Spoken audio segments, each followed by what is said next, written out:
नमस्कार मित्रों, संस्कृत वर्णमाला में आप सबका स्वागत है। मैं रणधीर सर। पिछले वीडियो में हमने वर्णमाला का क्रम देखा था, किंतु तकनीकी समस्या के कारण वो क्लास पूरी अपलोड नहीं हो पाई यूट्यूब पर। तो इसलिए पार्ट 2 में हमने पिछले वीडियो में इसमें पढ़ाया था, उसी क्रम में हम आज आगे चलते हैं।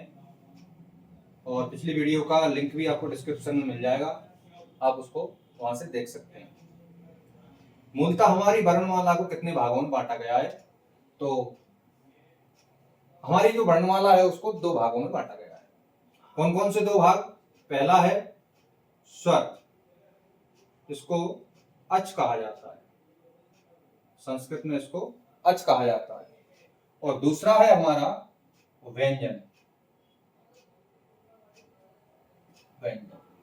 इसको हल कहा जाता है। व्यंजन को हल कहा जाता है। और हल संस्कृत में एक प्रत्याहार भी होता है। अब स्वरों की अगर हम चर्चा करें तो स्वरों को भी 2 भागों में बांटा गया है। स्वरों के भी 2 भाग हैं।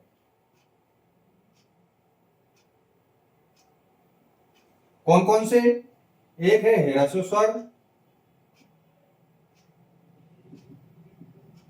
तथा दूसरा है दीर्घ स्वर।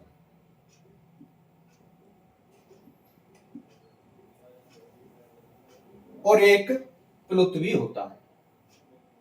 मूलतः 2 है, किंतु प्लुत स्वर की भी आवश्यकता होती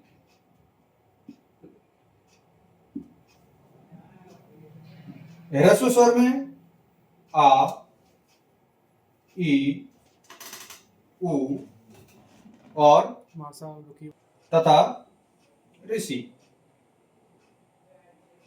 दीर्घ स्वर में आपका आ, ई, उ तथा ऋषि, ये आपके दीर्घ स्वर है। प्लुत में आपका जैसे आ है, उसके आगे अगर 3 लग जाता है तो वो हो जाता है प्लुत स्वर। ये बहुत सारे इन वर्णों का प्रयोग देखने को मिलता है। जैसे हम ओम लिखते हैं तो ओम इस प्रकार लिखा जाता है, ऐसे इनका प्रयोग किया जाता है। तो ये सब स्वरों की चर्चा हो गई। आइए अब चलते हैं हम व्यंजन की ओर। व्यंजन को कितने भागों में बांटा है? तो व्यंजन को जो है हमारे 4 भागों में बांटा गया है।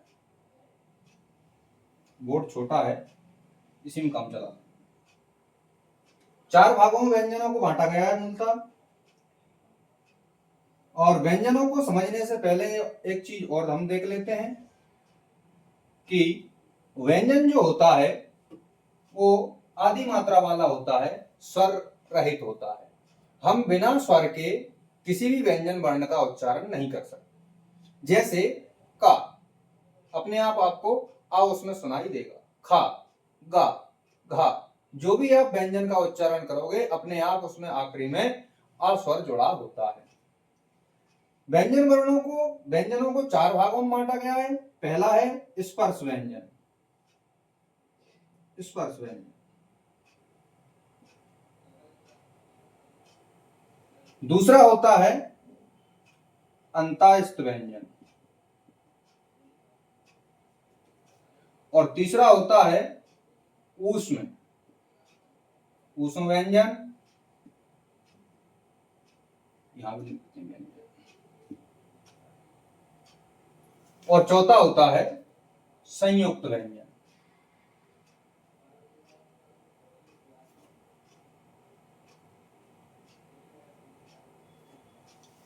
अब स्पर्श व्यंजन कौन कौन से हैं आपके? ये 25 होते हैं स्पर्श व्यंजन, जिसमें का वर्ग से लेकर के का वर्ग से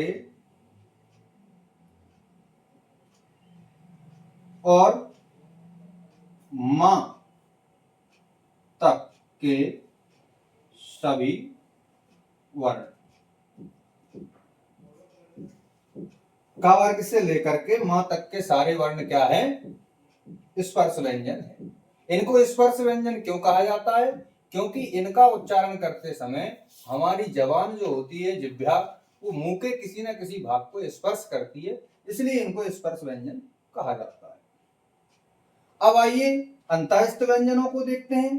तो अंतःस्थ व्यंजन जो है मां से आगे के जो व्यंजन है वो अंतःस्थ व्यंजन है। या, रा, ला तथा वा, ये चार अंतःस्थ व्यंजन है। ये चार अंतःस्थ व्यंजन है। अब आते हैं हम ऊष्म व्यंजनों की ओर। चार ऊष्म व्यंजन है, सा, सा तथा सा, हा, ये आपके ऊष्म व्यंजन है। अब आता है हमारा संयुक्त व्यंजन। तो छ,